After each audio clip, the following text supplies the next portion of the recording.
Saudações, sejam todos bem-vindos a mais uma edição do programa Vida Ativa. A cada edição nós tratamos de trazer temas de relevo, mesmo para que o caro telespectador saia bem informado em assuntos ligados à saúde e bem-estar. E para esta edição não vai ser diferente, nós trazemos um tema bastante importante, do interesse de todos, um tema que ainda tem suscitado algumas dúvidas e se nós pudermos contribuir com 1% ou mais para acrescentar ali o seu saber, nós fazemos isto com muito gosto. Para esta edição nós trazemos um jovem influente, um jovem que quebra todos os tabus, sai daquilo que nós pensamos que é uma janela de estar fechado e abre-se para o mundo com vista a ajudar a quem padece da mesma patologia que ele tem estado a enfrentar, um desafio diário que certamente o motivou a expor-se e trazer uma realidade diferente daquilo que os moçambicanos estão habituados a observar. Falo nada mais, nada menos do que o Miguel Acácio, a quem desde já dou as boas-vindas ao Vida Ativa. Obrigado. Olá pessoal, Miguel Acácio e estamos juntos hoje. Ainda um pouco entumedecido, certamente, há de ser porque estamos mesmo ao início do programa e quero acreditar que vai se soltar ainda mais, porque as redes sociais têm revelado um jovem muito descontraído, um jovem muito mais ativo em todos os sentidos, porque tenta comunicar de forma ativa a realidade das pessoas que vivem com HIV no país e que tem estado a influenciar para que se quebre o tabu que existe, tem estado a combater a desinformação face a esta situação. Vamos falar mesmo deste desafio que decidiu travar, sair da sua zona de conforto, expor-se para o mundo e influenciar quem talvez não tenha informações sobre como conviver com HIV. Ok, bem, obrigado pelo convite. É diferente quando tu estás num lugar em que tu és entrevistado, a coisa é diferente. É diferente de estar diante de uma câmera de celular. Mas é exatamente isso. Estamos juntos para tentar falar um bocadinho deste assunto que ainda é um tabu. Moçambique, digo no mundo. Mais ou menos isso. E como é que sente que está a informação atualmente? As pessoas ainda recebem com um certo ressentimento esta informação? Ainda têm dificuldades em comunicar de forma aberta sobre esta patologia ou sente que nós melhoramos muito nos últimos tempos? Bem, se for a fazer uma comparação com 10 anos atrás, de facto melhorou-se bastante. No que diz respeito à abertura com que as pessoas hoje em dia, não só também a como é feita a abordagem, sim, pelo Ministério da Saúde, né? E não só também pela mídia, porque se formos a olhar alguns textos e vídeos que eram gravados anteriormente, ainda guardavam um bocadinho de um certo tipo de tabu. Mas se formos olhar nos dias atuais, nós olhamos e faz sentir que há uma evolução muito positiva quanto à informação e não só também quanto à abertura das pessoas. Embora de forma tímida, mas faz-se sentir este avanço. Sente que durante este período, em cerca de 10 anos, o país já olha o HIV-Sida como uma doença como qualquer uma das outras? Sim, sim. Até porque, olha, que nós faz sentir agora eu chamo de inovação, né? Ou melhoramento dos medicamentos atuais antirretrovirais são muito melhores comparado para quem por exemplo, para quem já está em tratamento antirretroviral há sensivelmente 10 anos, vem que há uma diferença. Tanto é que esta abordagem atual, desde 2019, se faz sentir com muita força, né, do indetetável igual intransmissível, era algo que não era se falado anteriormente, mas hoje em dia existe. As pessoas estão a receber essa informação, estão a conhecer e há uma aceitação por parte da sociedade em torno desta condição serológica. Eu que sou uma pessoa que gosta muito de fazer um segmento a fundo para conhecer na íntegra as pessoas, né? Eu pude perceber que durante algum período o Miguel conviveu com esta patologia e não estava informado sobre ser detentor desta doença. E depois, agora está a fazer uma análise que chegamos ao nível de indetetável para intransmissível. Explica um pouquinho este processo. Como é que foi o processo de transição, a própria aceitação até chegar a um ponto onde já faz o tratamento e já não encontra dificuldades? Bem, para quem me acompanha nas redes, sabe muito bem que hoje em dia já não faço assim com muita frequência falar muito mais de mim, falo de terceiras pessoas e tal, mas inicialmente foi uma situação um bocadinho assim. Prontos, eu soube que estava nessa situação, na altura tinha 12 anos de idade. Então, bem, por ser menor de idade e não ter muitos conhecimentos a Sim, sem respeito, informação. exatamente. Então, para mim, não tive assim. Há quem pense que talvez não, Miguel teve choque, ou esteve em choque, porque logo descobriu, não foi mais ou menos assim. Eu caí em mim quando já entro mesmo para a fase da adolescência. Na altura tinha 16 anos, 16 anos, 16, 17 anos, e já havia aquela comparação entre eu e outras pessoas, né? Eu tinha que fazer a medicação e era um bocadinho complicado por conta dessa comparação, tentar perceber se as outras pessoas estavam na mesma condição que eu, acabava por influenciar na adesão ao tratamento. Tanto que fui uma das crianças e adolescentes na altura com pior adesão ao tratamento. Tanto é que os provedores eu estava sempre a ter sessões de apoio psicossocial com os psicólogos na unidade sanitária onde estava a fazer o tratamento. Então, isso fez com que retardasse,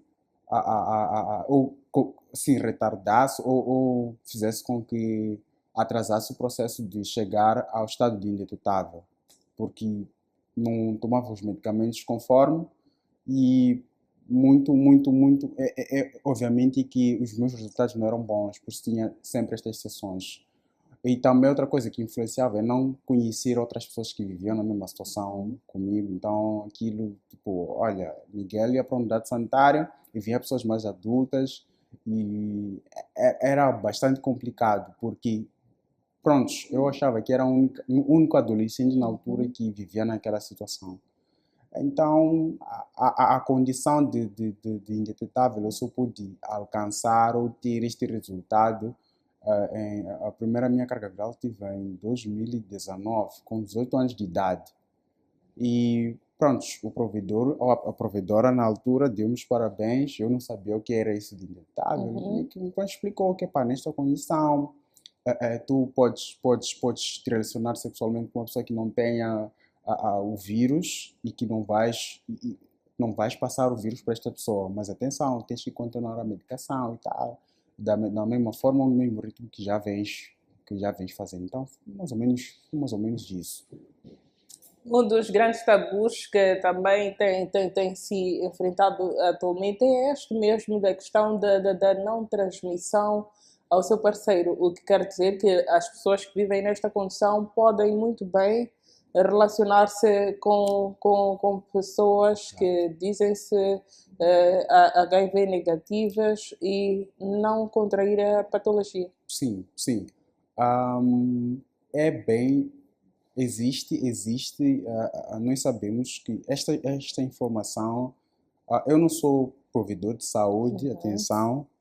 Simplesmente limito-me em dizer que eu sou ativista, então podem ter assim mais detalhes com um profissional de saúde formado na área, mas a, a, a, Atualmente, isto é uma informação que não só passa assim nos panfletos das unidades sanitárias, mesmo em algumas publicidades que são feitas em algumas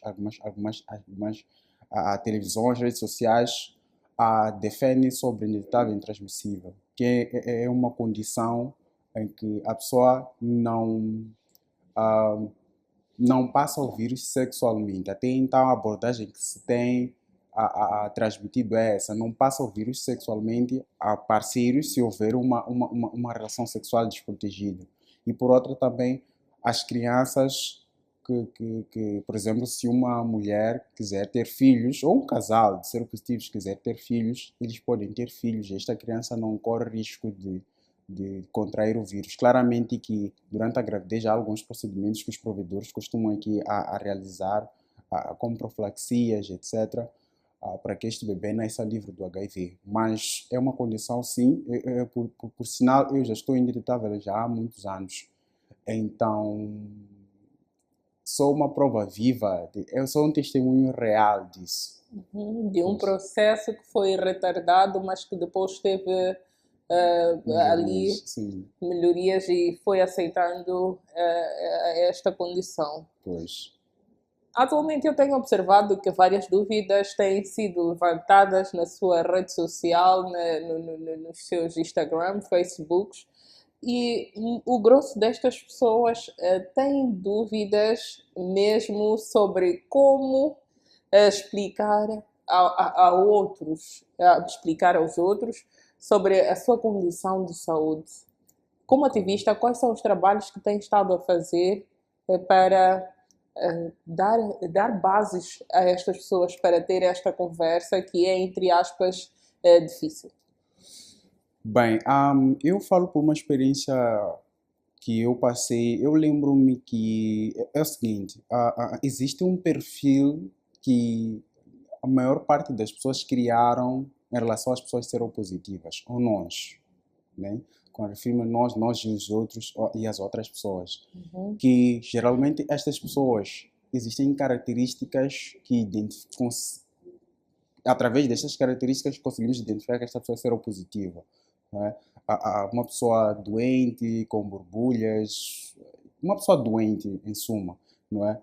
Mas o que acontece? Estas pessoas, hoje em dia, nós provamos o contrário, que com base numa medicação, uma medicação conforme prescrito pelo provedor de saúde, a pessoa pode ter uma vida saudável.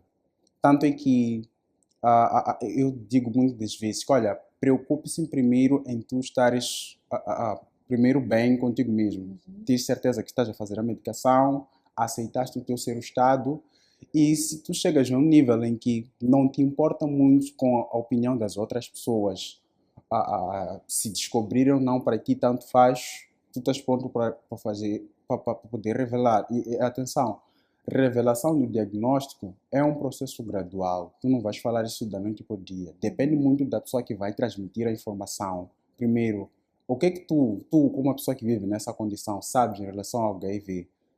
O que é que tu tens? Ok, tu tens, Miguel, tem o HIV. Ok, tens HIV. O que é que tu sabes em relação à tua própria doença? Porque tu vais explicar isso para uma outra pessoa. Tens que fazer entender essa pessoa o que é HIV, cuidados de tratamentos e como é a vida após ter o HIV. Porque muitas vezes nós estamos preocupados em só simplesmente dizer, olha, eu tenho HIV e ponto. Não vamos já dar aqueles todos os detalhes, não é? Então, muitas vezes eu digo, olha, trabalhe primeiro em ti mesmo. Tu estares ciente que eu estou nessa condição e estou a fazer o tratamento e pronto. Não me importa se um dia alguém ou um terceiro descobrir a minha condição, para mim tanto faz. Se tu estás nesse estágio, tu estás pronto para fazer a revelação.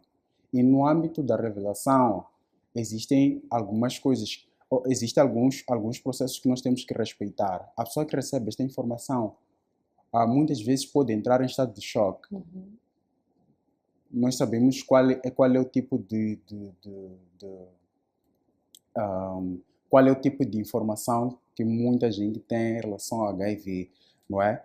Então, a pessoa entra no estado de choque. Eu muitas vezes uso o exemplo como tu. Olha para ti, quando tu descobriste que és seropositivo, como é que tu ficaste? ah, não, eu fiquei em choque. Então, pronto, tu ficaste em choque. Imagina uma outra pessoa. Porque muitas vezes outras pessoas não têm este receio de continuar, por exemplo, se for um relacionamento amoroso, de continuar um relacionamento contigo ou com esta pessoa que é seropositiva ou infectada.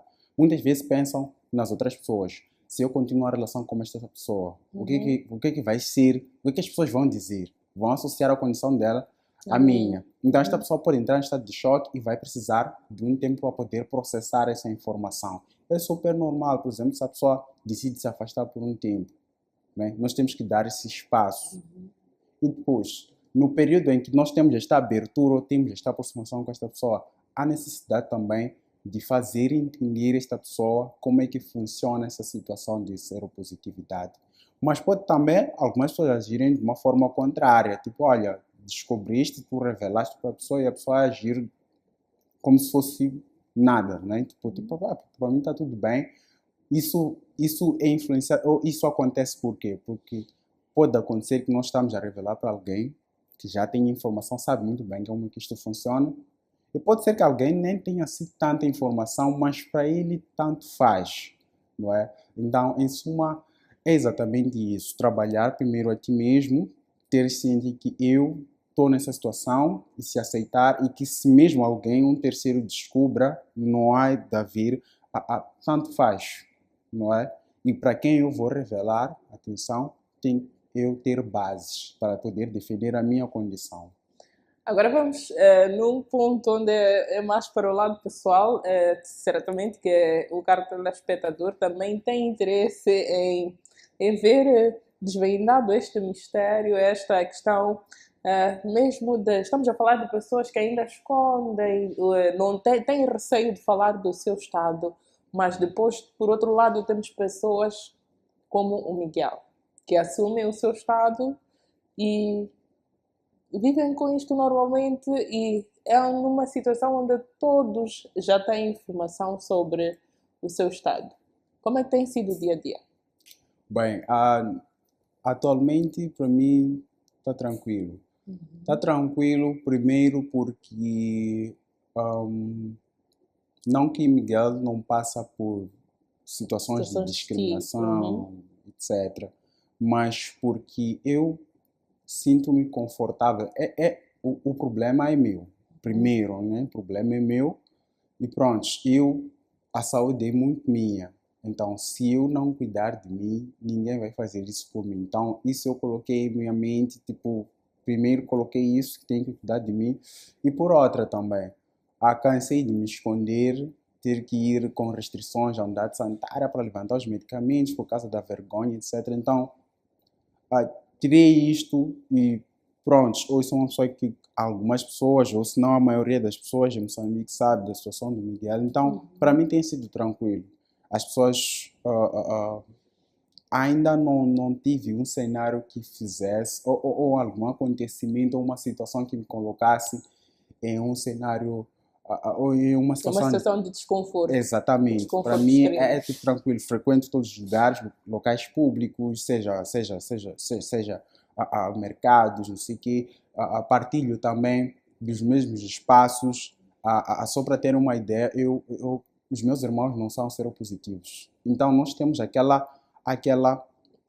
É como se não existisse isto, não é? Então eu tenho uma vida normal, como alguém que não é infectado tem. E continuo com a minha vida normal. Então, quero com isto dizer que a discriminação começa dentro de nós. A discriminação está em cada um de nós. Sim, geralmente é o que acontece. Aquele pensamento, quem vai me aceitar? Eu estou nessa situação, eu acho que já não me sinto, a pessoa já vai, muitas vezes, nós cometemos o erro de autodiscriminar, não é? Muitas vezes a discriminação não é praticada só por pessoas, por terceiros, né? Mas começa por nós, né? A pessoa já vai se tirando esse mérito de ser pessoa que tem, já tira todos os direitos que ele tem como pessoa. Então, e muitas vezes quando vem alguém a ter um cuidado assim com ela, ele acha que está a fazer aquilo por pena. percebe? Então, acaba já criando aqui cenários como se fosse que as pessoas, muitas vezes, existem esses casos. Já encontrei conversa com uma jovem, disse, olha, eu a, a, a, quero revelar para o meu parceiro, mas sinto medo porque eu me sinto podre por dentro, percebe? Então, eu até disse que, olha, você ainda não contou, tu não sabes o que essa pessoa pensa. Então, ela acaba cometendo essa discriminação consigo mesmo, não é? Então, muitas vezes começa, mas quando tu quebras estas barreiras em ti, tu trabalhas em ti, claramente que não vai ser assim tão difícil olhar as coisas. Sociedade sempre é aquela, na sociedade existe infelizmente, o preconceito existe a todos os níveis. Se tu és baixinho, estás acima do peso, se és muito alto, as pessoas sempre vão ter alguma coisa que comentar. Então não se torna diferente quanto ao HIV. Nós temos que olhar isso como se fosse algo muito normal, que é normal, e continuar a atuar. Muitas vezes digo, olha, continua com a tua rotina normalmente. Tu fazes as coisas que tu sempre fizeste. Frequenta os lugares que tu sempre frequentaste. Trabalhe nisso em ti. Às vezes, com o andar do tempo, as pessoas até vão duvidar se realmente tu és realmente ou não. Talvez é uma propaganda, como alguns pensam que eu faço na internet. Não, Miguel talvez está fazendo uma propaganda, está a trabalhar, etc. Coisas de gênero. Vamos agora espreitar no campo profissional, desafios do campo profissional. Eu sei que o Miguel esteve a trabalhar recentemente em Nampula, em uma das organizações que nós não podemos cá citar o nome, afinal, não, é verdade que muitas destas têm atuação sem fins lucrativos, mas nós não estamos aqui para passar a publicidade. Passamos sim a publicidade, caso haja ali algum contrato pré-estabelecido, certamente com o nosso departamento comercial, nós passaremos sim com muito prazer ali a publicidade. Mas para a análise que faz das províncias de Moçambique que teve a oportunidade de passar, onde é que foi mais difícil trabalhar o processo de aceitação ao HIV com os pacientes que estão nesta condição ou com as pessoas que estão nesta condição que precisavam de algum serviço de ativismo? Onde é que sentiu que foi mais difícil? Bem, eu tive mais esta oportunidade de estar por muito tempo em Nampula e tive a oportunidade de trabalhar também com adolescentes e jovens em Nampula, até adultos. E lá ainda é um desafio, principalmente para a adesão ao tratamento das pessoas que vivem com HIV, por conta de alguns. Eu quero acreditar que alguns. O tipo de educação, por exemplo, em Moçambique nós sabemos que nós os moçambicanos somos um povo com diferentes etnias, não é? Então cada província tem o seu costume e seus hábitos. Então em Nampula foi um local em que houve muitos desafios, principalmente porque onde eu estava afiliado na altura lidava diretamente com adolescentes e jovens. Então, cujo objetivo principal era para aqueles que já viviam naquela situação de seropositividade, possam ser aderentes e, no final, esses mesmos aderentes tivessem a carga viral indetetável, não é? Então, nós procurávamos isso. E, com isso, iria fazer com que a infecção pelo vírus reduzisse. Então, tivemos vários desafios por conta de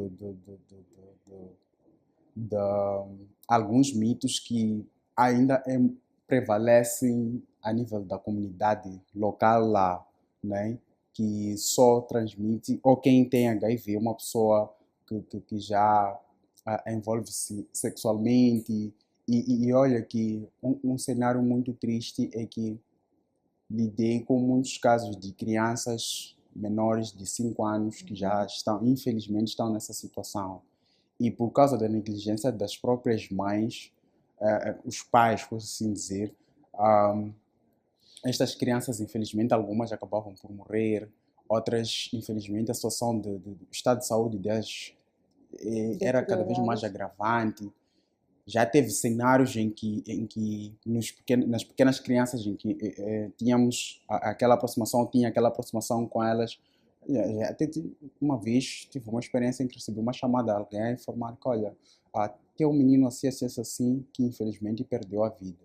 Uma criança que nós acompanhamos de perto, damos toda a assistência, até fazíamos visitas na casa do miúdo, conversávamos com os cuidadores, mas infelizmente esta criança veio a falecer mesmo por conta da negligência por parte dos pais. Então, foi um dos desafios, um dos desafios que nós tivemos olhando para aquilo que era a área de trabalho na qual eu estava a atuar, né?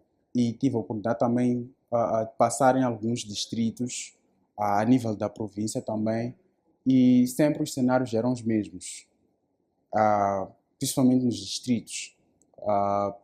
É muito comum encontrar que os utentes priorizavam mais suas atividades de rotina, não é? E nas datas das consultas, que essas que tinham que vir às consultas, nós tínhamos que, se não é ligar, tínhamos que visitar, fazer alguma intervenção para que esses adolescentes ou estas pessoas viessem à unidade sanitária. O que é totalmente diferente se formos a comparar com a província de Maputo. As pessoas cá são um bocadinho mais ativas, né? Para não dizer que são mais ativas. E se formos olhar, há um senso de responsabilidade por parte das pessoas aqui que já sentem a necessidade de aproximar a unidade sanitária, o que é diferente totalmente. Lá optam mais por, em alguns locais, né? Optam mais em seguir, por exemplo, intervenções, ou melhor, eles optam mais por exemplo, se estou doente, tenho que ir a um curandeiro, por exemplo, né? Não estou a condenar aqui quem vai a esses locais, mas é um exemplo claro que algumas pessoas associam certas doenças genéticas a casos espirituais, não é? Só depois já de estar numa situação muito agravante é que essa pessoa procura já os cuidados de saúde. Então nós enfrentamos desafios por conta disso, porque as pessoas optam em priorizar suas atividades diárias, procurar curandeiros para poder tratar estas enfermidades, e há casos mesmo, são muitos casos de pessoas que simplesmente não acreditam. Claramente que existem alguns relacionados a estigma, discriminação por vergonha, porque infelizmente por ser uma cidade pequena, se tu encontras um vizinho que descobre a tua situação, toda a tua zona, todo o teu bairro ali, todo mundo já sabe. Então, foi em suma esses desafios que pude ver de perto lá em Nampula, fazendo essa comparação com cá na província de Maputo. Com esta revelação eu pude fazer uma análise aqui e entender que para aquilo que era a sua principal dúvida quando da sua ida ao hospital, quando do início do tratamento, quando era mais novinho, acabou virando o agente de transmissão de informação para quem não tinha esta informação e talvez influenciar jovens e adolescentes e até crianças que estejam na mesma condição que a sua, conseguiu reunir estes grupos e afinal deu a entender que não era uma situação não era um caso separado. Não. Conseguiu passar esta informação? Bem, sim, eu digo que sim, porque, olha, olhando para mim, eu primeiro digo que sou um exemplo de superação. Para os profissionais de saúde que tiveram a oportunidade de me acompanhar de perto, eu dei muita dor de cabeça mesmo. Mas, prontos, tive a oportunidade de poder passar por essa situação, aprender das outras pessoas e com isso poder transmitir no sentido de poder ajudar quem está a passar pela mesma situação que eu passei anos atrás. Mesmo para fecharmos, para não deixarmos assim em branco, vamos falar da questão alimentar para pessoas com esta condição. tem alguma restrição alimentar, nem por isso, é mesmo para fechar, porque nós já recebemos o sinal lá da nossa região. Não, não existe uma restrição alimentar, nenhuma restrição alimentar. Por exemplo, o Miguel come de tudo, mais um bocadinho. E basicamente isso, mas existe sempre aquela dúvida, quero ganhar um bocadinho de peso, aproveito desde já. Quem puder, eu acho que mais detalhes, pode entrar em contato com o Miguel e assim, de forma particular, a gente pode conversar um bocadinho. Nós agradecemos por ter aceito o convite para participar desta edição do programa Vida Ativa. Afinal, é uma pessoa com agenda extremamente preenchida. Dar tempo ali para a Esmeralda deve ter sido um bocadinho desafiador. Agradecemos pela participação e certamente poderemos em breve ter mais uma sentada para esclarecer mais dúvidas dos telespectadores, porque hoje o relógio já marca o tempo certo para o término da presente edição do programa Vida Ativa. Somos gratos pela atenção dispensada. Próxima semana temos mais Vida Ativa, temos mais matérias sobre saúde e bem-estar, mesmo para que o caro telespectador seja uma pessoa informada e com a saúde em dia. Se nós pudermos influenciar positivamente para que tenha uma vida saudável, hábitos saudáveis, adote hábitos saudáveis, assim que é, nós faremos isso a cada edição. Somos gratos pela atenção dispensada, um grande beijo e até ao próximo fim de semana.